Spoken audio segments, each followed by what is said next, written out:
Shalom, selamat pagi Oma Opa, sahabat PKLU, salam damai sejahtera dan selamat tahun baru 2023. Bapak Ibu Oma Opa yang kekasih dan yang diberkati Tuhan Yesus, dimanapun Oma Opa berada, perkenalkan saya Ibu Narsis Susete Manopo, anggota PKLU Jemaat GPIB Immanuel Malang. Pagi hari ini, mari kita sama-sama membaca dan merenungkan firman Tuhan dalam program saya dan PKLU GPIB membaca Alkitab.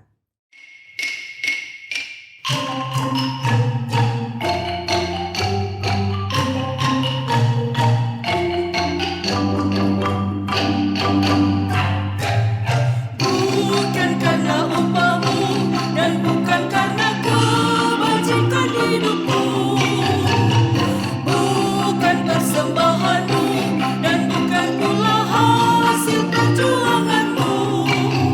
Allah mengampuni kesalahan umatnya oleh karena kemurahannya, melalui pengorbanan putra tunggalnya ditebusnya dosa manusia.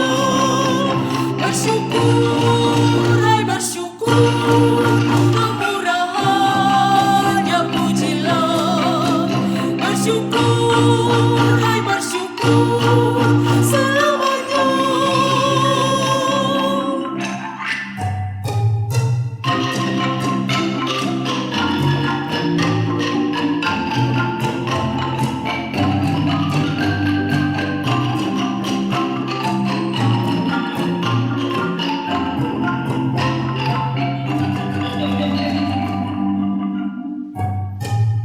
Janganlah kau bermegah dan jangan pula meninggikan dirimu. Baiklah selalu merendah dan hidup dalam kemurahan kasih-Nya. Keangkuhan tiada berkenan kepadanya, orang sombong direndahkannya.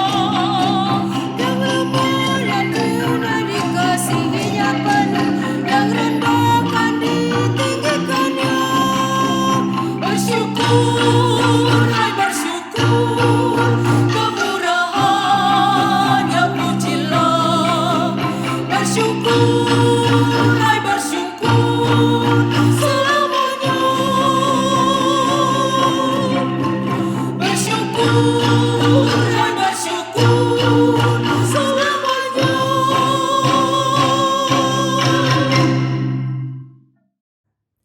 Sebelumnya, mari kita berdoa.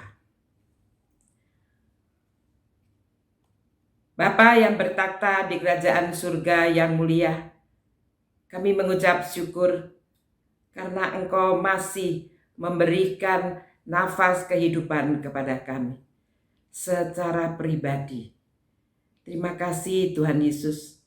Pada pagi hari ini kami akan membaca dan merenungkan akan sebagian dari kebenaran firman-Mu. Buka hati kami dan urapilah kami dengan Roh-Mu yang kudus, sehingga firman-Mu akan senantiasa menjadi bagian dalam kehidupan kami.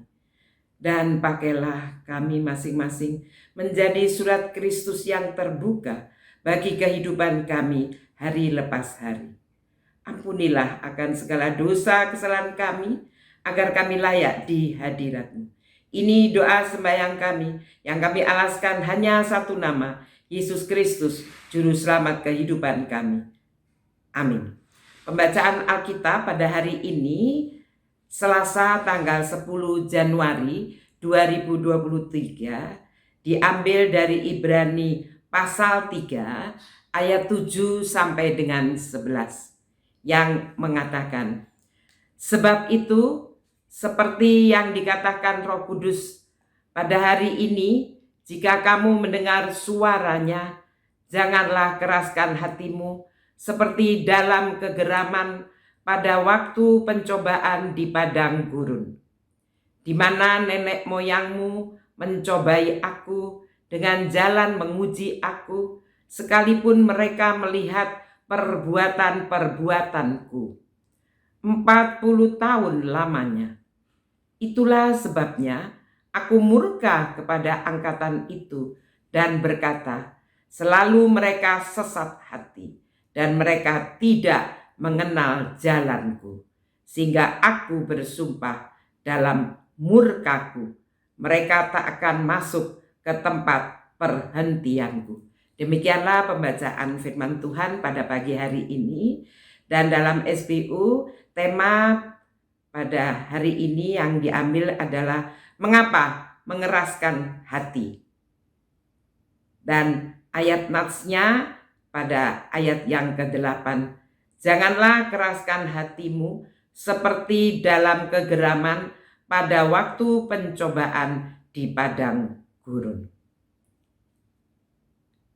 Mengeraskan hati adalah keputusan yang seringkali kita lakukan dengan sadar. Dari sisi psikologi, mengeraskan hati berarti sikap seseorang yang menolak mengubah pendiriannya. Orang yang keras hatinya memiliki prinsip, saya tidak akan berubah. Siapapun tidak bisa memaksa saya untuk berubah.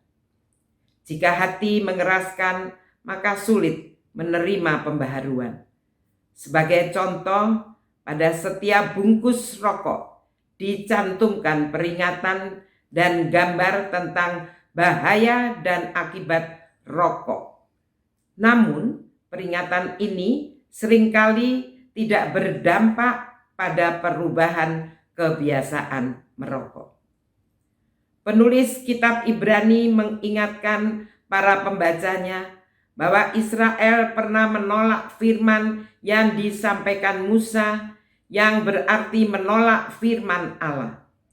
Israel sering menolak didikan Allah dengan memberontak terhadap rancangannya, sehingga berdampak pada banyaknya kegagalan yang dialami. Walaupun telah melihat dan mengalami kuasa Allah, mereka tetap menolak percaya kepadanya. Kutipan Mazmur 95 ayat 7-11. Pada bacaan kita menunjukkan ketegaran hati mereka. Sikap inilah yang membuat Allah murka dan tidak mengizinkan mereka masuk ke tanah perjanjian. Pengalaman Israel ini mengingatkan para pembaca untuk tidak mengeraskan hati. Kekerasan hati berakar pada hati yang jahat dan yang menolak percaya pada Yesus. Sikap mengeraskan hati akan mendatangkan murka Allah, sehingga menyulitkan kita untuk mensyukuri dan menikmati penggenapan janjinya. Sebagai umat Tuhan, berulang kali kita membaca dan mendengar firman-Nya.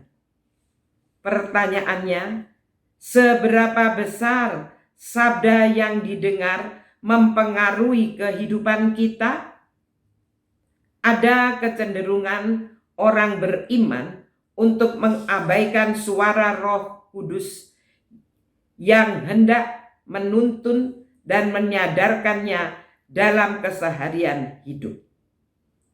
Tindakan pengabaian ini mendukakan Roh Kudus yang dikaruniakan untuk menjadi penolong, dan jika kita mendukakan Roh Kudus, kita akan mengalami hari-hari tanpa penyertaan dan perlindungannya secara sempurna.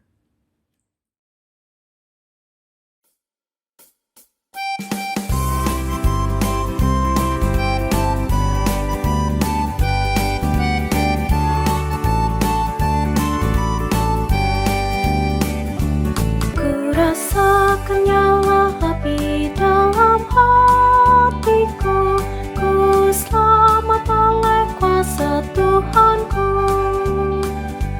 Nyala kasih kasih yang besar, kuasa iblis pun hanya aku selamat oleh kuasa Tuhanku. Api Roh Kudus ubah jiwaku, bercahaya di dalam hidupku. Haleluya bergema bagi Yesus Rajaku, ku rasakan api Roh di hatiku.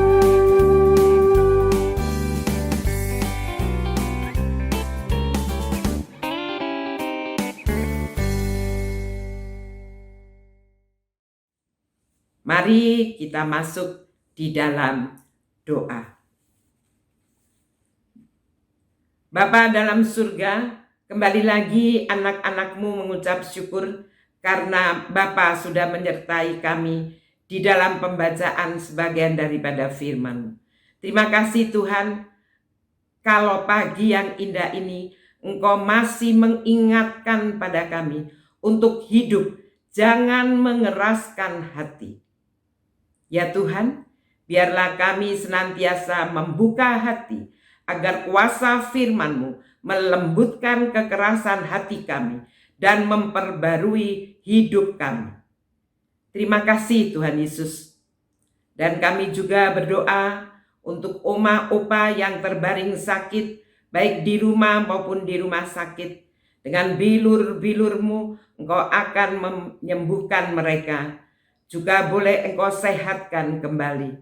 Bahkan di dalam mereka mengonsumsi obat, berkatilah obat-obatan yang mereka minum, agar boleh menjadi kesehatan di dalam tubuh dan jiwa mereka. Kami juga berdoa untuk program-program PKLU di Sinode. Tuhan selalu memberkatinya, agar boleh berjalan seturut kehendak-Mu. Juga di dalam program saya dan PKLU GPIB membaca Alkitab, agar program ini boleh berjalan dengan lancar. Inilah doa sembahyang kami, yang kami alaskan hanya satu nama, Yesus Kristus, Juru Selamat kehidupan kami. Dan Tuhan akan bungkus kami semua dengan darah Roh Kudus, agar kami selalu berjalan bersama Tuhan. Dengar dan sambutlah doa kami, yang kami alaskan hanya satu nama, Yesus Kristus, Juru Selamat kehidupan kami. Amin. Shalom. Tuhan Yesus memberkati oma opa dimanapun berada. Selamat Hari Natal 2022 dan Tahun Baru 2023. Tuhan Yesus memberkati.